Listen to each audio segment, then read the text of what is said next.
to remember all of the pins and needles that have been stuck in this young man, all of the procedures, all the pain and anguish. At the very least, the anguish of paying for it should not be imposed on Connor and his family.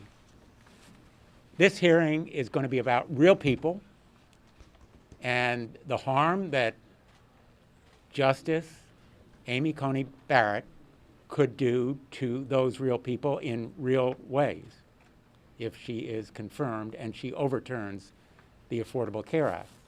Twice, she has said that she would vote to overturn the Affordable Care Act had she been a justice in the two previous decisions. She's written that Supreme Court precedent can be disregarded if it conflicts with how individual justices' positions are aligned. This danger is real and urgent. But there are two other health care issues on the line here.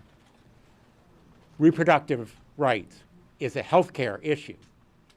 Women's control over their bodies and their decisions about health care is a right of women under Roe v. Wade, which is in danger because of specific letters and ads that Amy Coney Barrett has signed. And we're going to be asking about them. Gun violence is a health care issue. The epidemic and scourge of gun violence continues to kill tens of thousands of Americans. And Amy Coney Barrett's position on disregarding past precedent on gun violence provisions endangers laws like Connecticut, common sense provisions that protect people against gun violence. They may win in this committee. They may confirm this justice. But the American people can still stop it if they stand up and they speak out. Americans, you have the power to stop this nomination if you make it known as powerfully as possible to your senators what it means to you. Thank you, and I'm honored to now turn it over to my colleague, Senator Hirono. Aloha, everybody. So healthcare is a concern for everybody in our country, whether you're a Democrat, Republican, Independent, whatever. You know, and the Republicans have been trying to get rid of the Affordable Care Act for over 10 years, act as though this nomination is occurring in a vacuum. No, she is being nominated for the very purpose of striking down the Affordable Care Act, something they couldn't do in the last 10 years. Do you notice that it's only the Democrats on the committee who are talking about what's going to happen to the real people here if the Affordable Care Act is struck down? Now, this is Jordan. She is a teacher in Hawaii. She has such a rare blood condition that she needs medication that will cost her $500,000 a year. There's no way that she can afford that. And it's the Affordable Care Act that is enabling her to live. This is what we're talking about. Notice we're the only ones who are talking about this. Meanwhile, the Republicans are hiding the fact that they are so eager to push forth this nominee for the very purpose of taking away the health care of all these people. They are hiding that fact from the American people, and you guys should be asking every single Republican, why are you doing that to your constituents? Okay, ask that. Thank you. And my friend Cory Booker. We're in the middle of the fourth largest mass casualty event in American history after the Civil War, World War II, and the pandemic of 1918. In the midst of all of that, we are rushing to remove health care away from millions and millions of Americans. It's just wrong. I'd like to bring up Dick Durbin to answer questions. shortest Cory Booker speech. Wow, Corey, but you said it all. You said it all. A picture's worth 1,000 words. Is it the contention of leadership to, over in your caucus to boycott the Coney Barrett floor vote when it does come to a confirmation vote on the floor? I've heard no speculation along those lines. I haven't heard anything. Senator, I'm planning on voting on the floor, unless my not voting stops her from moving forward. We'll see. Republicans repeatedly said you were attacking her faith. Did you hear one of us raise that issue? My question is, do any of you all plan on pursuing that line of questioning over the next 2 days? We have taken an What's oath. your response to We have taken an oath to a constitution which says no religious test. Yep. Enough said. Do you plan to highlight Republican disunity over a stimulus, given that, we're still in the middle of this pandemic and they're rushing to confirm this nomination, but not to pass a stimulus? Only because the people, the first thing the people we represent ask us, why aren't you doing something to help with COVID-19?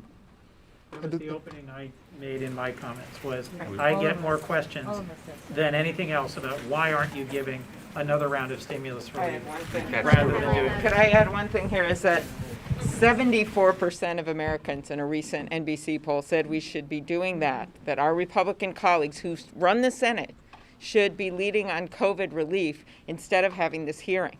Americans are with us on this. And I would add one thing that I didn't get to say at the hearing. We just heard the head of the Federal Reserve say that it would be tragic if we didn't get something passed to help the economy. That is the Trump-appointed head of the Federal Reserve. We know what we should be doing. We're just asking our colleagues, instead of engaging in this sham of a hearing, that they should be helping the American people. No one knows it better than me. When my husband had this and was really sick with pneumonia in the hospital, my dad got it in assisted living. And we have multiple examples all over this country with over 210,000 people dead. Over 7 million people have gotten this disease. Schools open and closed and open and closed. Moms having kids trying to learn the mute button at age 6. Maybe it's time to help the American people instead of jamming through their nominee who they want on there, and we know this from what Donald Trump has said, to overturn the Affordable Care Act. And 55,000 more Americans will die before the end of the year. 55,000 more Americans will be dead because of Donald Trump's ineptitude and incompetence and our Republican colleagues blocking action here. Senator Durbin, as a group, you guys were quite disciplined and unified. Pretty surprising, yeah? Yes, exactly. How'd you do it? And do you think it was effective to stay focused on ACA and not focus on religion and other There's things an like old cliche, there's nothing more powerful than an idea whose time has come. Saving the Affordable Care Act is that idea. It unites us and it unites the American people, and the Republicans on that committee and beyond are tone deaf in the middle of a pandemic to be pushing a lawsuit to eliminate health care protection. It's what we're all hearing. Yep. It's what we are all hearing. Senator Klobuchar and Senator Moreno specifically, two of the female Republican senators said that essentially accused you all of sort of a paternalistic or misogynistic attacks. They said basically, given your track record, you would think that my colleagues would jump at the opportunity to support a successful female legal superstar. That you might that you're also suggesting that maybe only certain kinds of women would be allowed into the hearing room. What's your Okay, reaction? if I could, I'll just Go ahead, Amy, you go here. We'll first. go And then I'll together go. here. Sure. We are proud that there are so many women that are now serving in the U.S. Senate, and we are proud that more and more women are achieving positions of power. But that doesn't mean that we have to agree with every woman that's nominated. Actually, I know this because I ran against a number of women for president, and we were able to handle it just fine. The point here is that we have a nominee that Donald Trump has put forward for the purpose of overturning the Affordable Care Act, something they've been trying to do time and time again in the courts, someone who has expressed views that I do not believe are consistent with where the American people are. And the final worst part of it to me is that he has done this where he clearly says he wants full 9 justices on the court, intimating that that is where this election is going to end up, to count the ballots. So many of us think there's some serious problems with having a nominee who we are waiting to see if she will recuse herself from these cases. But he is literally putting her on for that reason. That's what matters to us. And so our colleagues on the other side can do what they want to distract from the real issues for the American people. But the real issue for the American people is their rights, their health care, their health. I think it's really interesting that the Republicans decided that it's the 2 women on the committee who should raise those kinds of gender issues. It just goes to show how gender neutral we all are on our side, because we're going to hold Amy Barrett to her positions, to her articulated positions on the ACA, on Roe v. Wade, and a number of other issues. Gender has nothing to do with it.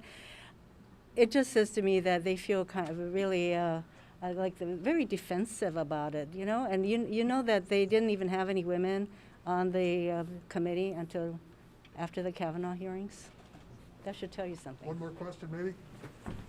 Senator Durbin, or Manny, do you really, how much of the points you all are making on healthcare are focused at trying to sway 2 more Republicans, and how much are focused at sort of voters and driving home your message? Well, I think it goes together. We're really calling on the American people who agree with us to reach out to these senators. And as Senator Booker said earlier, 1 Republican on the committee, 2 on the floor, and this nomination is stopped. That's what it comes down to. So, you know, we're appealing to people across America. If you agree with us on the importance of saving the Affordable Care Act, reach out to your senators. They need to hear from you. Have you had conversations with your Republican colleagues that maybe you think there are 2 more out there? I wish. Again, our message ends with this mask. Vote, number 1. And number 2, call the Republican senators, because we don't have some special procedural, clever way to stop this sham. It's the American people that are going to stop it. Okay. Thank you. Thanks, Thanks, everybody. Thank you.